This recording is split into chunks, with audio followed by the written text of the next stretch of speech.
Kehilangan seseorang yang kita sayangi, yang sering menghabiskan waktu bersama kita, adalah momen yang mendukakan hati. Apalagi jika pribadi tersebut adalah seseorang yang mengenal kita dengan baik, memahami dan menyayangi kita dengan tulus. Kesedihan yang kita alami pastilah lebih dalam dan berat, dan lazimnya terungkap dalam tangisan ataupun linangan air mata.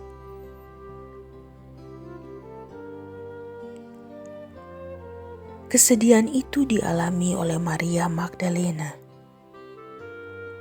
Saat Yesus wafat, ia merasa sungguh kehilangan. Kesedihannya bertambah sebab Yesus adalah sosok yang bukan saja ia sayangi, namun juga menjadi arah dan tujuan hidupnya. Kesedihan yang terlalu besar membuat Maria Magdalena tak dapat melihat kehadiran Yesus yang datang dan menyapanya. "Ibu, mengapa engkau menangis?" Maria dengan polos mengungkapkan kondisi hatinya, namun ia belum sadar bahwa itu adalah Yesus. Untuk kedua kalinya Yesus bertanya, "Ibu, mengapa engkau menangis? Apakah yang kamu cari?" Pertanyaan tentang apa yang kamu cari sedikit menghentak kesadaran Maria. Hatinya mengalami perubahan. Ia mulai menyadari kehadiran Yesus, namun masih mengiranya sebagai seorang penjaga taman. Akhirnya Yesus tidak bertanya lagi, namun memanggil dengan namanya, "Maria."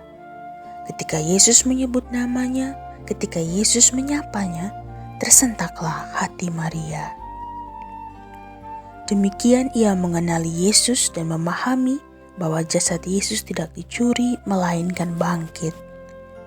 Ia berhenti menangis dan dukanya berubah menjadi sebuah pewartaan. Ia berkata, "Aku telah melihat Tuhan."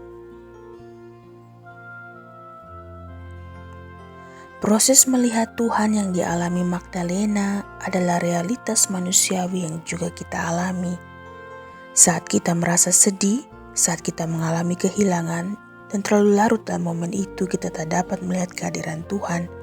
Kita tak dapat menemukan kehadiran Tuhan dan membaca rencananya.